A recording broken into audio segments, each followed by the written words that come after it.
Halo teman-teman, jumpa lagi bersama saya Jelinda Sakan. Hari ini kita akan membahas sesuatu yang sangat menarik dan penting dalam dunia kesehatan, yaitu Health Belief Model atau HBM. Siapa di sini yang pernah merasa bingung tentang keputusan kesehatan yang harus diambil? Nah, teori ini bisa membantu kita memahami mengapa kita bertindak atau tidak bertindak dalam menjaga kesehatan kita. Teori HBM ini pertama kali ditemukan oleh Irwan Rosenstock pada tahun 1966. Bayangkan, sudah lebih dari 50 tahun teori ini membantu kita memahami perilaku kesehatan. Nah, tujuan utama dari teori ini adalah untuk memahami dan memprediksi bagaimana seseorang bisa mengambil keputusan untuk melakukan perilaku yang mendukung kesehatan mereka. Dengan memahami teori ini, kita bisa merancang intervensi kesehatan yang lebih efektif dan relevan. Sekarang mari kita bahas komponen-komponen penting dari HBM sendiri. Komponen-komponen ini seperti puzzle yang jika kita satukan, maka akan memberikan gambaran yang jelas tentang perilaku kesehatan kita. Komponen yang pertama adalah persepsi kerentanan. Hal ini membahas sejauh mana kita merasa rentan atau berisiko terhadap suatu penyakit. Misalnya, jika kita tahu bahwa diabetes bisa menyerang keluarga kita, maka kita mungkin lebih waspada lagi. Yang kedua adalah persepsi tingkat keparahan. Seberapa serius kita menilai konsekuensi dari penyakit tersebut?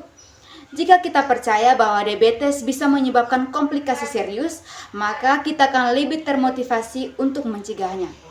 Yang ketiga, persepsi manfaat, yaitu keyakinan bahwa tindakan tertentu seperti berolahraga atau makan sehat akan mengurangi risiko penyakit.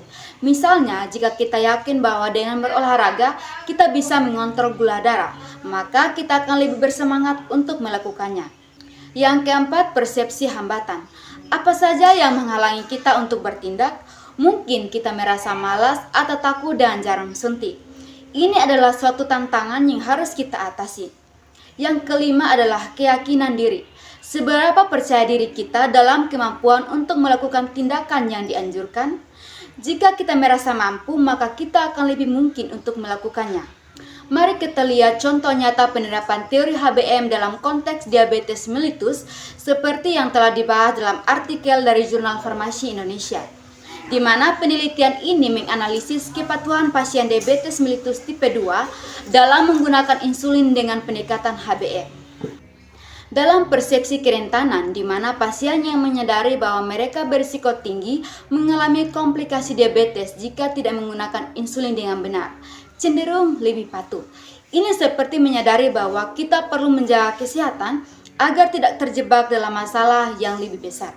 Selanjutnya dalam persepsi tingkat keparahan, di mana jika kita memahami bahwa komplikasi diabetes bisa sangat mengganggu kehidupan sehari-hari, maka kita akan lebih termotivasi untuk mematuhi pengobatan yang dianjurkan. Lalu selanjutnya persepsi manfaat, di mana pasien yang percaya bahwa penggunaan insulin secara teratur akan membantu mereka mengontrol kadar gula darah dan mencegah komplikasi.